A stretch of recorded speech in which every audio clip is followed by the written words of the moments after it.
Today on Locked On Suns, the LeBron James to Phoenix rumors are either very real or a full-on leverage play.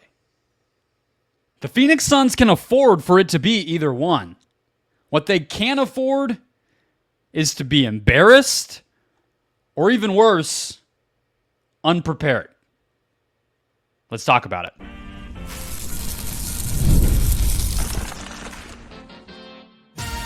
You are Locked On Suns, your daily Phoenix Suns podcast. Part of the Locked On Podcast Network, your team every day. And we're back. This is Locked On Phoenix Suns, part of the Locked On Podcast Network, your team every day. I'm Brendon Kleen, your host, credentialed media member covering the Suns for the past 7 seasons and the host of the Just Basketball Show. Thank you for making Locked On Suns your first listen to kick off your Thursday. Appreciate you all being here. Hit follow, subscribe if you haven't already. We're free and available everywhere, including YouTube. Hit that button. I promise you a new show every day, Monday through Friday. Become an everydayer, guys. Get locked onto the Phoenix Suns all off season long right here with this show, with me. I'll make it worth it for you. Today's episode is brought to you by the FanDuel Sportsbook. Make every moment more. Right now, new customers get $150 in bonus bets with any winning $5 bet. That's $150 with any winning $5 bet. Visit FanDuel.com/lockedon to get started. Let's start with the basic facts about Bronny James and his connections to the Suns. The fact that these rumors are even coming up, which today added a little more fuel to the fire as far as the Suns being one of 2 teams Bronny reportedly will agree to a workout with, in addition to the Lakers. The Suns are not taking Bronny James at 22 and crossing their fingers, okay? Nobody would be dumb enough to do that. That's step one. That's fact number one. I see a lot of people online and out there in the world doing the kind of Q&A of, would you take Bronny at 22 and then hope you get LeBron? This stuff is happening now. The Lakers pick at 17, and again, this very well could just be leverage. It could be that LeBron is pushing for the Suns to take him, and Klutch behind the scenes, and Rich Paul, who represents LeBron James Sr. and LeBron James Jr. here, wants LeBron and Bronny in Phoenix. That could be real too. The point is, it's happening now, and the Suns aren't dumb. They know how this works. They know how leverage works. The question is, are they okay with it? Are they okay with being used? Or do they believe there's a real chance at all of this? From LeBron's perspective, he has to decide on a player option by June 29th. His agent, Rich Paul, sort of let it slip on a alternative broadcast of the NBA playoffs this week on True TV that he called LeBron a free agent. I'm not overreacting to that. Most players, if they're still a max caliber guy, they're going to become a free agent and exercise that option so that they can maximize their money. LeBron can get 2 years, $104 million, or 3 years, $162 million from the Lakers. If he goes to another team with cap space to give him a max, like the Sixers, who are sort of the other team in this dance with the Suns and the Lakers, he can get 3 years, $157 million. And just to repeat this, because it's important to say it every time we talk about this situation, the most amount of money he can get from the Suns, the biggest contract, is 2 years, $6.6 million with the player option on year 2. All right? So he's sacrificing $155.4 million by going to Phoenix if there's even a glimmer of a possibility of that. That's what he would be staring down. So, a favor exists. Teams, executives do favors for agents and vice versa all the time. Especially powerful ones like Klutch. So, I could see the idea of the Suns allowing themselves to be this sort of scarecrow, this other team, to finagle a commitment from the Lakers to take Bronny at 17. It wouldn't be the dumbest thing from the Suns' standpoint to say, whatever, we'll play ball. Utilize us. We have your player, Yusuf Nurkic. Maybe we're going to send him somewhere he doesn't want to go this summer. And so what's the harm in letting you throw our name out there and leak this? We'll bring him in for a workout. Great. James Jones knows Rich. Doesn't hurt for Matt Ishbia and Josh Bartelstein and this Suns front office to do that favor. But, again, that doesn't seem like enough.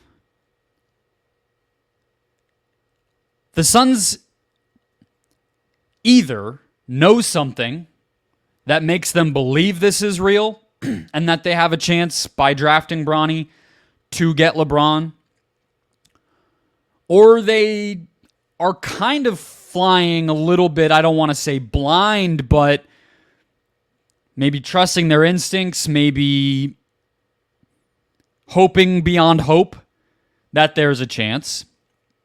But they're not going to go so far as to draft him with that hope. But it might be inspiring their moves right now. From a timing standpoint, it's good with all of this that the draft comes first as the Suns are navigating it, because LeBron's player option has to be decided upon on June 29th. Of course, the Suns have some player options, and then free agency is not too far after that. But they can get the draft out of the way a few days before that. The draft's a little late this year, so keep that in mind. It's like the 26th. One wrinkle, though, that complicates the timing, besides the draft being late, is there's a new portion of the calendar in the NBA because of the new CBA. It wasn't just the second apron and the in-season tournament and stuff that got added in. It was also this period the day after the finals end, which could be any day, but the latest it could be is the 24th. Game 7 would be on June 23rd, so the latest this period could start is the 24th. And what will happen in that period is that teams will now be allowed to negotiate publicly without punishment or tampering charges or any of that. They're legally allowed to negotiate, but only with their own players. So the Suns can't go to Toca Madera or Ocean 48 or Steak 48 with LeBron in Phoenix on June 24th, but the Lakers can go out to wherever. I don't know LA restaurants well enough. And they could come to a contract agreement that day. So I guess in that case, it would help the Suns. Okay, before the drafts even come, we already know our answer. No more glimmer of hope, no more nothing, no more favor, nothing. It's over. We don't have to worry about it. But the whole league's going to have that ability. And so all of this is going to be happening all at one time. Player options, negotiations with incumbent teams, and the draft could all be a flurry within that last week of June.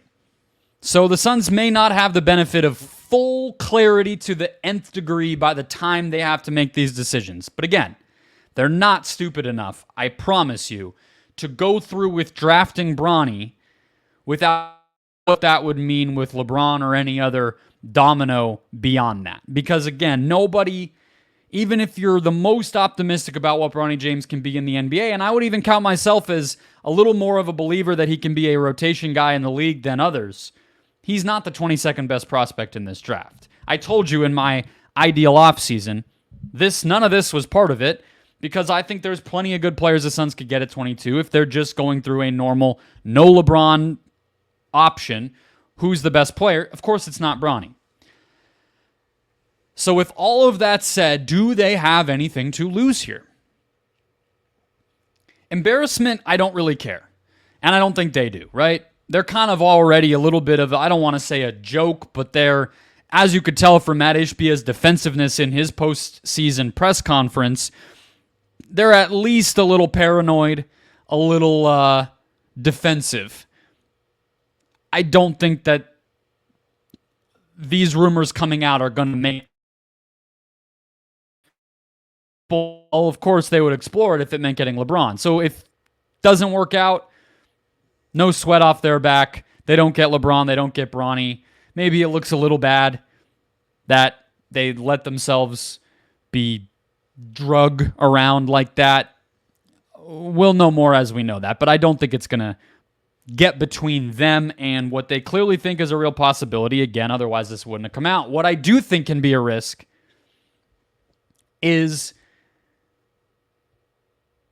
if they're not strategic, if they're not on the money with how this works, juggling the LeBron and Bronny side of this while also putting feelers both in the draft and in free agency and in these other trade constructions, which all would also have to be happening on draft night, most likely, they might kind of end up the last team here without a chair in musical chairs, in the free agent musical chairs, so to speak, and come up short with the very real pressure that they have to upgrade this roster.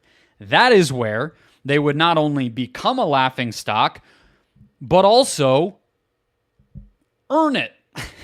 Not just, oh, you were leverage, but you really believe you lose.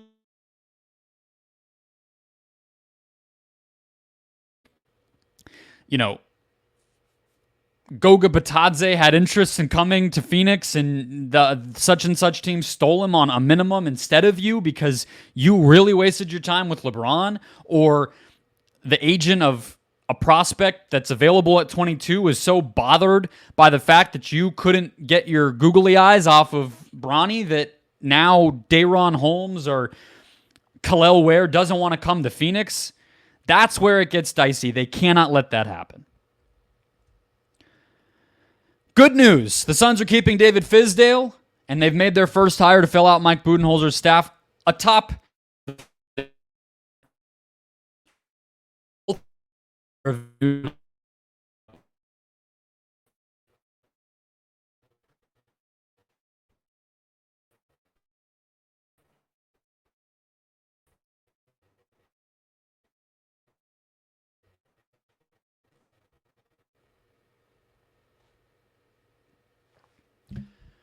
First, today's show brought to you by the FanDuel Sportsbook, the official sportsbook of the Locked On Podcast Network. It's winner take all time in the NBA and NHL, and FanDuel's giving you a shot to bring home a big win of your own. Right now, new customers get $150 in bonus bets with any winning $5 bet. That's $150 to bet on spreads, money lines, player props, and more. Visit FanDuel.com/lockedon and make every playoff shot count. What I'm looking at, Mavs, Wolves, Thursday night. I don't love the money line. It's, late in these series, defensive teams.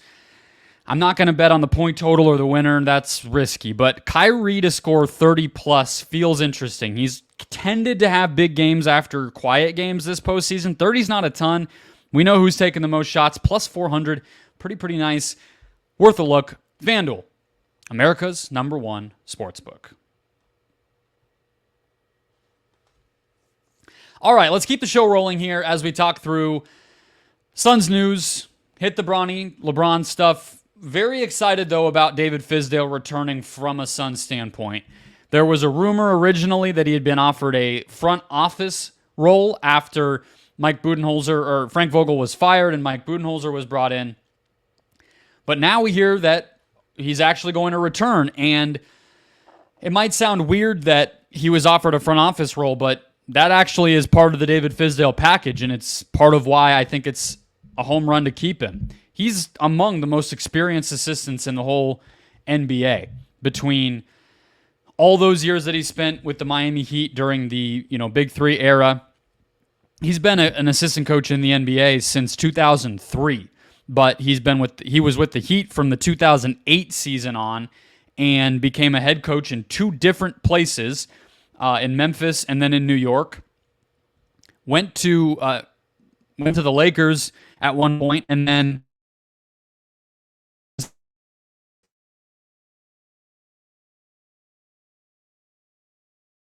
Suns bench, and is going to be sticking around. You can't really get much more variety of experience, longevity of experience in the whole league than that. And so I think it's a great sign that, I mean, it's a great get. It is also a great sign that they're keeping him, because I would imagine from all that history, he probably has some kind of relationship with Mike Budenholzer after all their, they're playing against each other in the finals as assistant coaches in the early 2010s, and they even both have Atlanta ties. I don't know if that matters. It would be impossible to imagine that they never knew each other. And clearly, Bud coming in, there was some kind of pitch made of, hey, I want you. And Fizdale went from maybe a front office role, probably going to decline it, to back on the coaching staff. Like, that's just a good sign. And I think he'll be valuable, even though it will be a new hierarchy, a new set of personalities to work with Bud, who he's never directly been on a staff with, but he very clearly earned players' trust and was a voice in the huddle last season. I mean, if you've been an everyday or listening to this show, you heard me say it many times. We all knew Kevin Young was paid a lot of money to stay on board after Monty Williams was fired last year, but I don't think it would have been Kevin Young who took the job if Frank Vogel had been fired in season. I think it would have been Fizdale. If you were at games and you watched the huddles, if you heard players' quotes, it was Fizdale, Fizdale, Fizdale. I think he just had their respect and their trust and their attention in a way that, honestly, a lot of the time,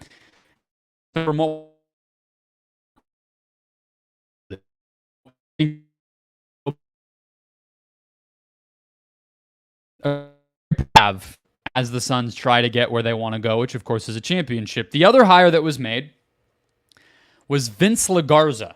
Now, that's not a name I knew. It's probably not a name you know. But he worked for Mike Budenholzer originally in Milwaukee the last season that Bud was there. So it's not really a Bud guy, but he did work for Quinn Snyder in Utah, which Snyder worked for Bud. LaGarza worked for Snyder, so there obviously is a little bit of a coaching tree familiarity, but his history goes back even further. LaGarza's been in the NBA for almost a decade, and he's only 33. I always like to do searches of these guys when their names pop up from assistant coaching ranks and scouts and assistant GMs, all the guys we don't really ever hear about. Whenever they pop up, I'll just Google it, because odds are somewhere along the way, if a coach or an executive has been around long enough, they've probably been referenced in some kind of article by a beat reporter or somebody else at some point in some story. And sure enough, Vince LaGarza was. Where he came from was Minnesota. That is the team that he was referenced about in the article I found, which was that he, first of all, survived the Flip Saunders to Tom Thibodeau transition in Minnesota, which is cool. Means that he was desirable and valuable on the Timberwolves staff. But he worked in player development there and was referenced in a story about developing Karl Anthony Towns. So early in his career, he survived coaching turnover with Minnesota and was entrusted as one of the main guys working to develop their franchise cornerstone player. That's great, and he was on Atlanta's staff, I believe, this past year. I believe he was. I thought I saw that, but it's not listed on his basketball reference page. And he's been doing work with like Basketball Africa League out that the NBA runs over there, doing player development and kind of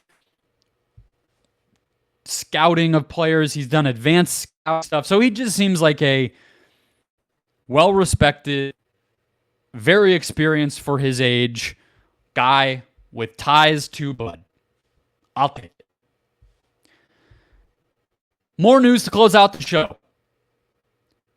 I lied to you in my best-case scenario off-season episode, because apparently John Gambadoro had already reported that Kris Dunn was unlikely to be leaving Utah, unlikely to be an option for the Phoenix Suns this summer. So next, let's talk through what the Suns' backup plans might be, if that's true, and why point of a defense should still be a priority even if they don't get plan A in Kris Dunn.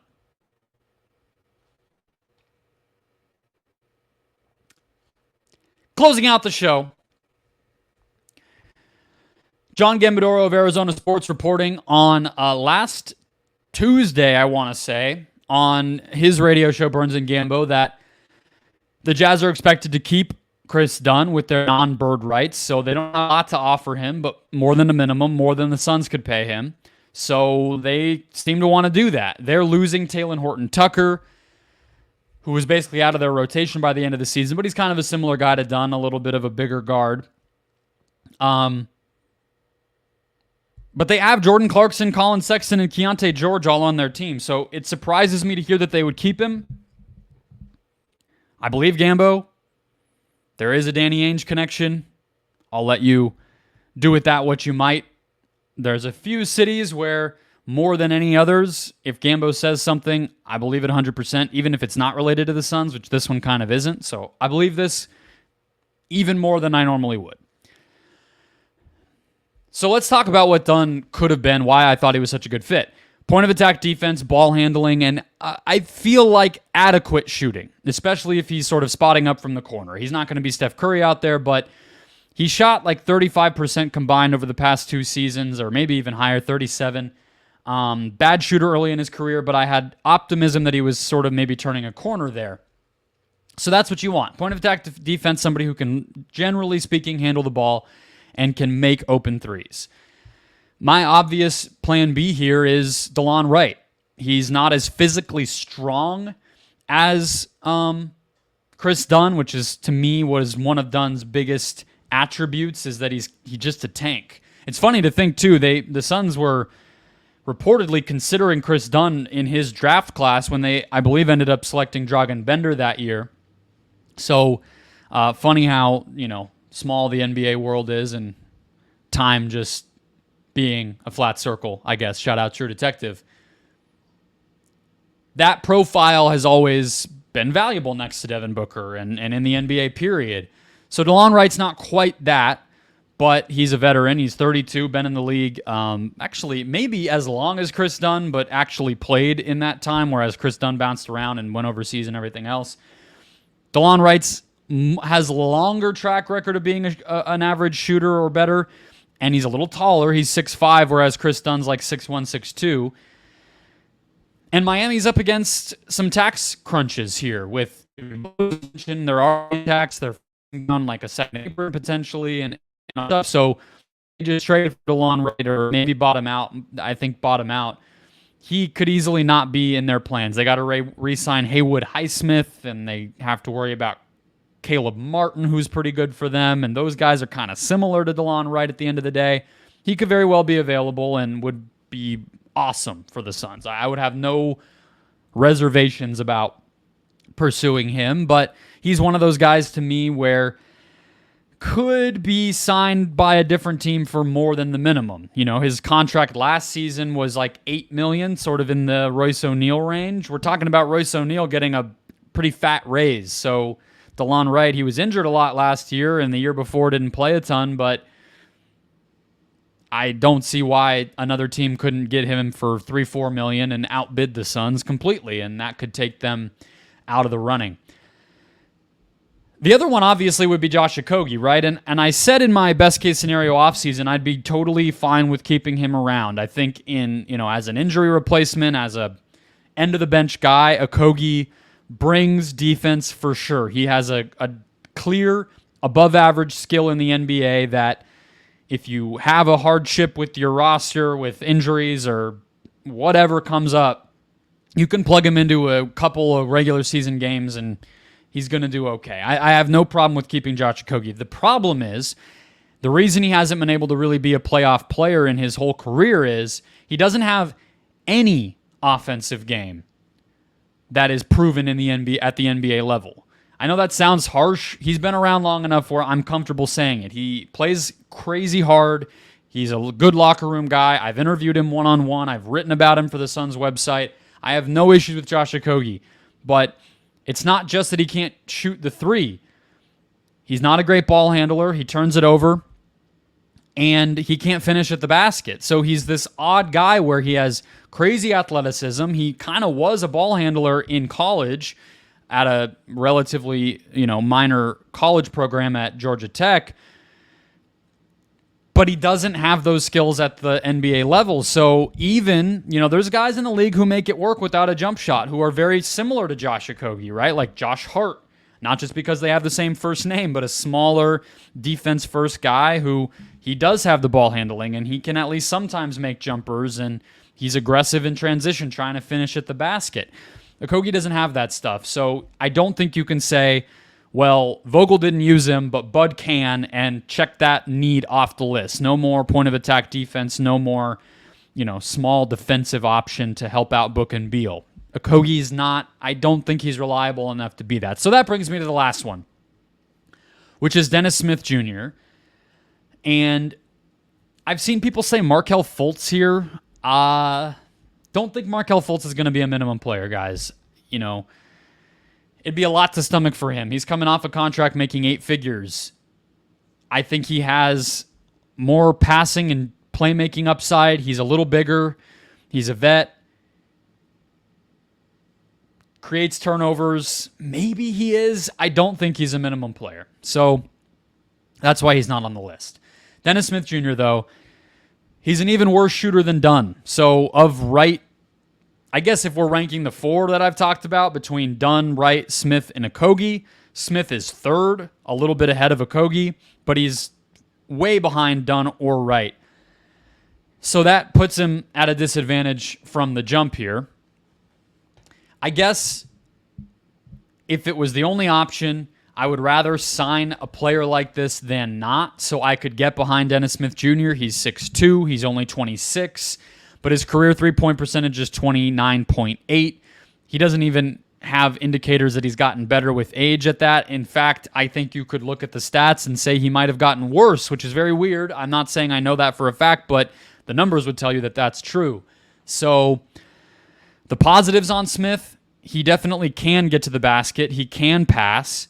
And he does have those instincts and skills of a guy who at lower levels was kind of a bucket getter.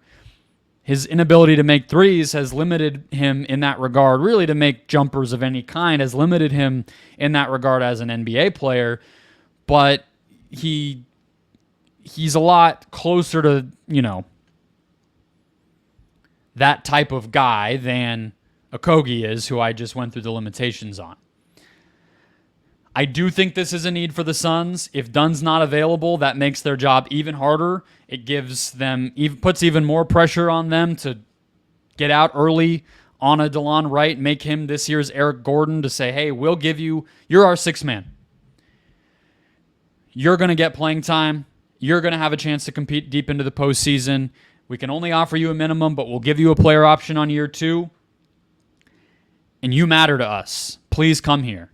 And hope that he is sold on that. If not, we're already seeing how bleak it gets. Can Markelle Fultz be a minimum guy? And even he isn't. He was benched by the Magic in the postseason for most of it. So that's not exactly a clear-cut solution. Dennis Smith Jr.'s, he's already in year 6. He's 26 years old. It's a bet. So if Dunn's not available, it's sort of right or bust, frankly. All right, that'll wrap us up. Bronny, you know who Vince LaGarza is now. David Fizdale's back, and Kris Dunn apparently already off the board a month before free agency even hits. That'll wrap Locked On Suns up for today. We'll close out the week with Steven tomorrow. I think we're going to talk about Bradley Beal, as I mentioned previously. What is he under Bud? With new players around him? What if Nurk's gone? What if there is more of a point guard or playmaker option? What if the Suns get bigger? Where does Beal fit into all that? So hit follow or subscribe, get that episode to close out the week. Enjoy your Thursday, and I'll catch you guys tomorrow.